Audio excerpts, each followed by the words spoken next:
Yo, what's up? Welcome to video 3. This video will be my interviewing video. As previously mentioned in the last video, this video is me interviewing a variety of engineers and managers. In the next video, I'll interview a variety of engineers and managers who have worked in the industry with varying amounts of experience. This way, I can do a sort of survey to see the most common answers and also the least common. From there, I can compare the answers to this video and then compare it to me and another 2 PMs to see if it all lines up.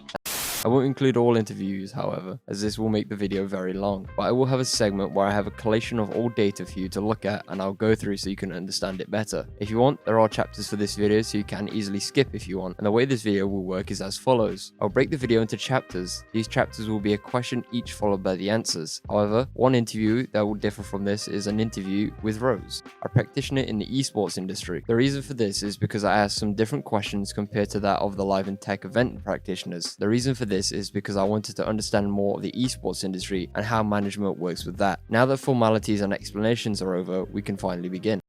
Yo, it's me. How's it going? I'm gonna have to quickly interrupt what I was saying because this is me post-editing this video or part of this video, and I've realized it is going to be a very, very long video. It's already, I think, around 30 minutes with just the interviews.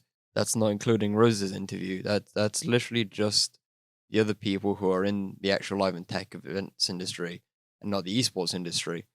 So what I'm going to do is, instead of having this all in one big like hour-long video, I'm going to split this up. So I'm going to have all the interviews in this video, and then I'm going to post a part 2, which will be the explanations and, compiling all the answers from all the interviews in this video and also other interviews I did outside of this video. Apologies if that is a bit confusing, but basically the way this is going to work is we've just had the introduction. Cool. Now we're going to go into the questions. The questions are going to work the same. There's going to be a little header. I'm going to talk with a bit of voiceover, say what the question is. Then it's going to go into the answers. Boom, done. Part 2 is me explaining why I did this, explaining some of the questions, compiling the answers, seeing what's common, seeing what's rare. And then later there'll be another video where I will observe different PMs in an actual production environment, and I'll see how these interviews, compare to that. Apologies for rambling. I thought it needed doing. Enjoy. Could you state your name and what you do, please? My name is Johnny Scott. My government name is Jonathan Scott. Musician, producer, engineer, all mixed into one. I just enjoy all things sound, really. My name is James Lamb and I do lights. I'm George Barnard. I'm a level 3 LTE student at Confetti. My name is Darren Harding and I am the course leader for level 3 live and technical events. I'm Bradley Cook. I am a teacher at Confetti of live and technical events. I'm a part-time DJ and I run an event series in Nottingham.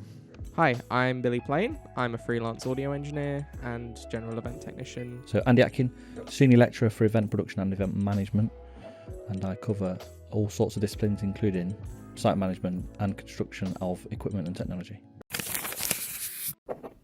So first question is a hypothetical. If you were head of a hiring company, for instance, and you have to hire a production manager and you've got a bunch of applicants you need to sort through, what would be the unique selling point that would stand out to you? Or what would be the one skill that you would look for within those applications? So if I'm looking to hire somebody, my USP would be their ability to, their people skills and how well do they interact with people. Not only people that they manage, that they manage them, so that those are directly underneath them, but also their people skills with working with clients, working with end users, and anyone affiliated with them, because that's at the core is more important to me, because customer satisfaction is going to go a long way in terms of getting recommendations, establishing relationships, especially long-term relationships which continue to thrive, and obviously that's what the business will run off. So my definite USP has to be their people skills. Well, the one skill I'd want to see the most of is leadership. Problem solving would be very important. an adaptability to technical aspects. I'd want to be able to see that the production manager can know how every other department needs to be working, so then they can keep on top of their departments. Well, a lot of the time it's dependent on the type of production that you're running, but I would say organisation is really a key skill when it comes to production management. I'd say along with that, you're looking at kind of people skills and being able to get the most out of people in a way that's not aggressive or a way that's not flustered. You've got the respect of people. I think that's really important. I think like a USP is definitely different from what I'd be looking for. So like generally with a CV or people sort of wanting to work with me, I need to be able to communicate with them. They need to be like good communicators. That's like first and foremost. Without those sort of communication skills, like they're not going to be able to manage a team at all. I think in terms of USP, I think what works better for a lot of PMs and a lot of people that I know that work in the industry that are better at it is when they've worked in other industries or other areas of the industry. So when they've got a sort of broader idea of how the industry works, they tend to work better. So people who I know that have worked on the service side of our industry, so working on bars and stuff, and have that sort of idea of how it works when it comes to managing venues, they understand the stresses and stuff a bit better. So they generally react better to stressful situations because they have a clearer picture of how they should be acting. I'd say if I was looking for a production manager's USP, definitely be experience in the industry. Like, I would definitely want to take a production manager who understands the equipment that they're using over someone who's come out of like a production management course or Full Sail or sorry confetti, but even probably confetti as well, because if you have a production manager who knows at least to a basic degree the equipment that they're using, they're probably going to be far more knowledgeable in helping the techs fix it when it goes wrong. And to be honest, a production manager just runs around barking orders at people and kind of stands around doing nothing isn't someone I would want to personally hire. I think if you're on a production team, you have to muck in all areas and just sort of get the work done between everyone. Obviously, if you're on like a certain team, like if you're just doing audio, probably don't go bother the lighting director. But like, as long as you're just, doing your thing within your team, stick to it. Stick to your team and just work as hard as you can. It's nicely because I am the head of a hire company, so I do infrastructure management outside my work here, so that works quite nicely. So the first and foremost, it's about personal attitude towards the work. So I look for evidence that they're going to be on time every time, and they're going to be, free thinkers and not like, I do it my way, this is how I do it, you must follow my rules. So before I look at anybody's technical CV on what shows they've done in the past, I'm more interested in the kind of person that they are, and to make sure that they'll work with people and be open-minded and not kind of narrow-minded in that sense. So personal and character is more important than technical and skills from my point of view. So next question is, what do you think most production managers' downfalls are within their skills, or what skill do you see lacking the most?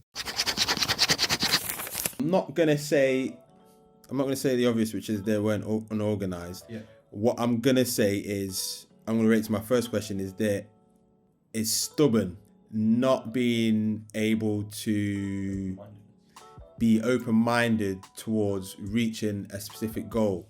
So every band is different, every musician is different, every event's going to be different, and people's requirements can change, they can be different, and that requires sometimes being open-minded, so being open to people's different ideas, but also being open to change in your approach as a PM. And there's been a couple times where I've done gigs and we've got there and the PM is dead set on doing it a certain way that isn't going to work. Well, it's not going to work, but he wasn't willing to budge or be open in terms of, okay, let's embrace the way that you guys do it to get the best out of what we're coming to provide as a band versus what he would like us to do in terms of how he's always run it. I mean, it depends how well you can control your team, really, because if you have the good ideas but you can't put your point across and explain it to your team. There's no point really mentioning the ideas at that point. I've not been under the influence of many production managers, I must say. 2. Wow, okay. In that case, he was not very present. He was there. He was doing his job. However, as a member of his production team, I did not feel as though I barely interacted with him. We got there on the day, and he told us to roll out a cable, and that was all he told us to do. His communication was kind of poor, yes.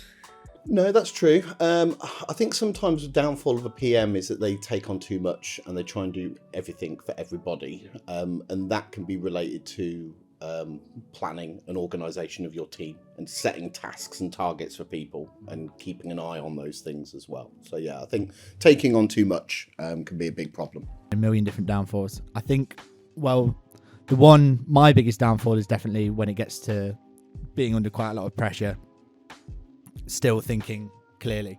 It's something that I strive to improve on all the time, like how fluid you work under extreme pressure is definitely like what makes and breaks PMs, and PMs that can't do that is why you win the game. Yeah.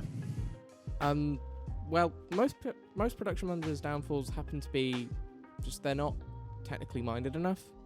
Like a lot of them will go, oh, I want to do like event coordination, which is like making sure that the artists are okay, like checking in on this thing, checking in on that thing, making sure the riders go out. And while it works as a production management technique, I feel like you need to potentially just stop faffing around with the artist more and just make sure that you're working with your production team, not necessarily like artist happiness. Like that's not potentially, it depends on how your job description is written, of course, but that's not really your job. And and on the flip side of that, like if you're very involved with your production team, something's going well, and you're essentially you're coming in as a new production manager after the last one's been fired, or coming in to replace like a crew chief. Like, if something's going well, don't turn around and try and sort of assert dominance by trying to change anything. Like if something's working, leave it as it is. Yeah, if it isn't broke, don't fix it. And that's something that can definitely be applied to various upper management within any industry, not just production. One of the biggest is micromanagement. PMs that can't delegate roles ends up making them so busy and so stressed. They have a nightmare production process, and they can't delegate things like sorting out riders or sorting out the advance. They'll do it all themselves because they just want to be in charge of absolutely everything. So the PMs that aren't the most effective are the ones that can't delegate. And I think that I've seen that a lot, certainly with younger people. They want to take control over it all, and they don't know how to communicate instructions to peers to make sure they can take the workload off them. So now with Confetti, we've got, 2 HE courses. We've got event production and event management, and they both teach similar subjects, but they teach 2 sides of production, one being obviously the management and one being the actual technical side. And for that reason, I wanted to ask, do you think a production manager should come from a technical background? Should they? That's okay. Subjective. Personally, I think the broader skill set you have, the better equipped you are to do any job. That's not to say that you can't do one of those routes, but I think the wider skill set you have, the more equipped you can be at tackling any type of event. PMs could be, it's not got to just generally have to be a music gig. It can be a corporate event. It can be exhibition stuff. It can be art. It can be, PMs are managing the production as a whole, so it could be anything. But if you have a broader skill set, you're able to, one, maneuver in the different types of industries, but you're also making yourself more employable. You're also able to pick up slack where your team may not be as wide in terms of its skill set. There might not be everyone available. The budget might not permit it. But having a broader skill set means that you can fill in gaps where there may be to pull off a successful production. I mean, it would help. Yeah. It would definitely be a good thing for them to have a technical background and know how to operate and fix issues if they needed to. 'Cause then it's a lot easier for them to direct the team knowing what to do rather than just telling people blandly to go and fix something. Yeah. So, yeah, I guess it would probably be really good. I think coming from a technical background would greatly help due to the fact that you already have the understanding, as well as your other leadership qualities. However, as long as the production manager understands the technology, which may mean they need to be willing to learn the technology, then that's good. That's an interesting one. I think a PM definitely needs to know their tech all day long. That's vitally important. But I think with the degree course that we teach here, we go into a lot of the things that you wouldn't explore on the tech production course, which would be things like legislation, really understanding the legislation, and more about like kind of putting an event on and how that actually happens. The tech you can pick up. It's kind of a bit of both ways, really. I suppose you can learn the legislation once you know the tech, so you could easily switch between it. Probably learning the tech after you've done a degree course is probably harder to do unless you get yourself into a venue and then you learn it from there. Necessarily. I think some of the best venue managers, when you're a venue manager, you have to be the PM. Like you are you are the top dog. The best venue managers I know have no events experience and they've learned on the job, and that's part of what makes them a good PM, is that they will walk into the situation and want to learn how to understand that sort of side of the world, but at the same time can accept that they don't. A good it's not that a good PM can't be technically trained. I think it can only serve you and help you, knowing the technical side of things, but I don't necessarily think it's essential. Oh yeah, definitely. I believe production managers should come from a tech background. If they don't, and say you've got if you've got a Digico console that suddenly decides it's just gonna screw up during a show, or you've got a lighting console that isn't responding, and your production manager doesn't understand the technical ins and outs of how that works, or how for example, even down to just knowing a little bit about how power works. You don't need to know everything, but you need to. I feel to be an effectively good production manager, you need to be able to jump in any role at a moment's notice and have some level of proficiency within it. You don't necessarily need the creative skill. As long as you can operate it to a basic degree and stand in front of it and go, this works, I can sort of get away with leaving this as it is. That's kind of what I believe you should do as a production manager. No, but it does help to build that perspective. But in an education setting, there's always opportunities to collaborate with other technical specialisms. So even if you don't, you should have an open-mindedness to want to still be understanding of how technology works as a fundamentally, yeah. So obviously there is a pre-planning bit to production as well. We have to make the production pack and its components, and I'm guessing you've had to do something similar to that, whether that's with sound or lights. And my question is, how much input should a production manager have on those design choices? If there are no designers, if there aren't any designers, and the PM has not been asked for his design input, it should be minimal. Yeah. The PM should purely facilitate. Is the equipment available enough for the designers or those who are actually doing that role to fulfill that role? So the PM should only really facilitate the others to do their job to the best of their ability. I think they should definitely put points across, bring up ideas, but since they are the PM, I'd say if they're really not happy with something, they should mention it rather than sitting there and then after the event saying that it was bad. But definitely put ideas across and try and help out your team. I think it would be dependent on the situation. If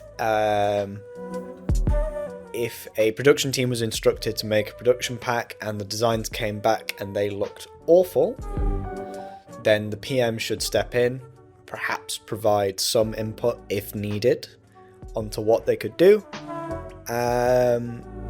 So yeah, it's dependent on the team.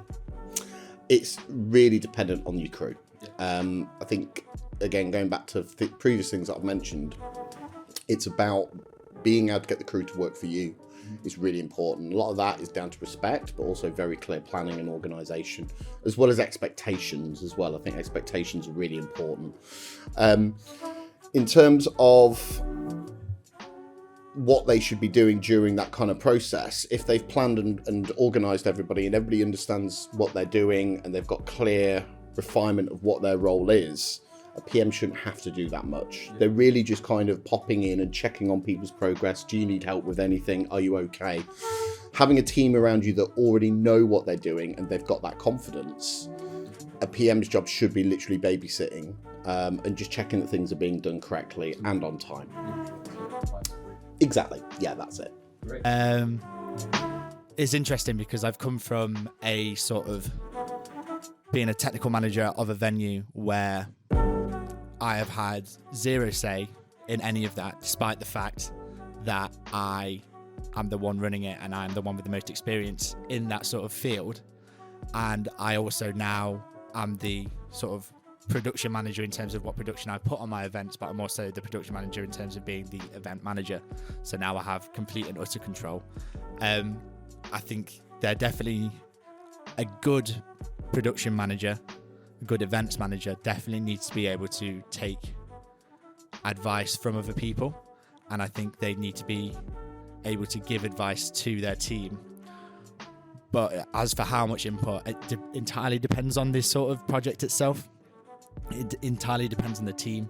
Like if you've hired a lighting designer and then you're gonna turn around and be like, your designs are crap and you should do my ideas, then why have you hired this person? You're not fulfilling your role. But at the same time, if you're hiring someone to do a job and you don't care, or you don't know how to input into that world, then you're also not doing your job there. There needs to be, it's definitely event dependent, it's definitely situational, but I feel like there needs to be column A, column B. Ultimately, you need to be part of a team that's working together to make the best product possible, the best production possible, and that's when the magic happens, really, I think. I feel like the production manager should be able to point out when something's going to go wrong, and they should have a good explanation and reason for why something's going to go wrong.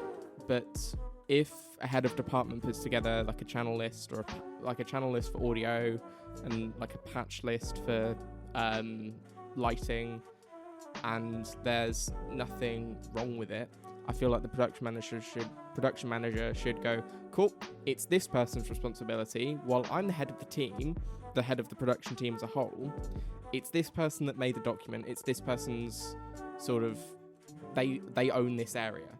If they can take ownership of this area, that would be great, because then I will obviously have to take the fall for the whole team, because that's what production managers kind of do. But it's their area, they owned it. If I need to go and talk to them, I have a central contact, which is more what I feel like a production manager should do. It shouldn't be an overbearing, I need to write the patch list, I need to do this, I need to do that. Because in a lot of cases, your techs will know what they need to do better than you will. And I guess the biggest thing I could say for a good production manager is just trust your techs. Trust the people under you. Give them ownership roles and give them sort of leadership over certain areas. Like let them have a little bit of control, and not necessarily all of it, because if you have no control, then you're not really doing your job effectively. But give them control. That's all I can really say. Depends, because often the PM is also the client-facing person for the production team. So if the client-facing element of it is taking instructions from whoever's paying the bills, then the PM can often be that go-between. So sometimes they may need to interpret their own information based on what the client's given them and give that to design teams. So it could be as simple as keep it down to 2 trusses for stage lighting because we haven't got room in the venue. Also, it could be more complex, such as we want this many monitor mixers on that many spaces, and that restricts the design choice of the audio techs, but actually that's what the client wants. So depending on that relationship, but otherwise a production manager should be a facilitator, not necessarily an instructor, so that expect the disciplines, the people in different disciplines, to make their own decisions where they can. So I know this question is going to seem a bit, egotistical or whatever, but what do you think makes me a good production manager? Because you've obviously seen me work as a PM within a class environment and a production environment, and I just, I'd like to collate what skills you think I have that makes me a good PM. You know everyone's strengths and weaknesses. You know what everybody can do. So you know how to help out in situations and who can do which tasks, which makes it a lot easier for the flow of the day to go well. So, to backtrack onto that negative topic of the other PM I had, you always make sure you check up on what's happening. You always come in. If I'm on a sound desk, you will say, "Hey, what's going on? Where you at? How's setup going?" You always see if you need to redistribute resources. So if I am doing nothing, you'll say, "Hey, can you go help do this?" And I think that's very important. You have everyone's respect because we all know that you are a good technician as well. So we know that you're not just talking nonsense. You say, you know what you're talking about when you say stuff, and we can then accept that and move forwards with whatever we're doing. I wouldn't say it was self-indulgent necessarily, Shay, but you're organised. You get on well with everybody. You don't have any beef with anybody. You don't cause any upset with anybody. You're very chill. But when the time is right, you do need to be firm when things are happening. If things are going out of time, you will be firm with people. You don't stab people behind their backs either. I think that can breed a whole massive mess across your production team if you're having little separate chats and stuff like that. So being fair, being equal to everybody, having composure during your role, and ensuring that, again, you're being a people person, and that, as long as you've got yourself organised and you know that everybody knows what they're doing, the whole thing should run well. It's then just managing people and managing their expectations. Again, being a bit like a teacher in a way. I think the Mobos was really let me see, well, you proved your mettle at that show, I think, because that was, we were in at the deep end, myself being a brand new teacher, as well as as well as you having to PM, and you really proved your worth in the way that you were in, you didn't know what was going on, I didn't know what was going on, no one knew what was going on, the show had landed on our doorstep, but every situation that came your way, you dealt with it, we dealt with it as a team. And I think that's, it's being at the forefront of your team and being able to sort of be the first one to have an idea and the first one to sort of share a plan, but then also making sure that you are still part of that team and people also have input into what you're doing as well. Definitely saw a lot of talent there. What do I think makes you a good production? You trust your tags. For example, I know when I've had issues with audio, you've trusted me to be able to get it done. When you've had issues with lighting and you've had to run lights and production manage, I trust you to get it done. You trust your team, and you're not, to put it rather bluntly, you're willing to call them out on their bullshit. If they're screwing up, if they're making mistakes, you'll call them out on it. But you do it in a really constructive way, because you've probably seen Fitz do it. Yeah, firm but fair. Definitely go and say, hey, this is working, this isn't working, what can we do to change it?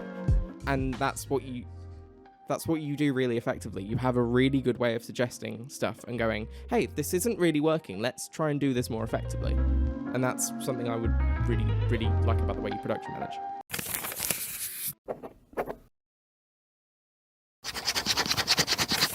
My name is Rose, and I am an esports production student. The bad experiences I've had working with PMs come from a lack of communication. From when they... Oh, So the poor experiences that I've had with PMs are those that don't consider the members of their team fully.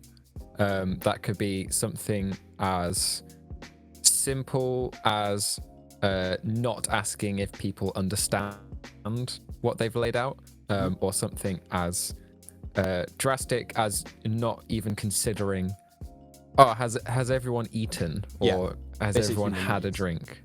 Yes. Yeah. With you being from esports, you have also done live event stuff.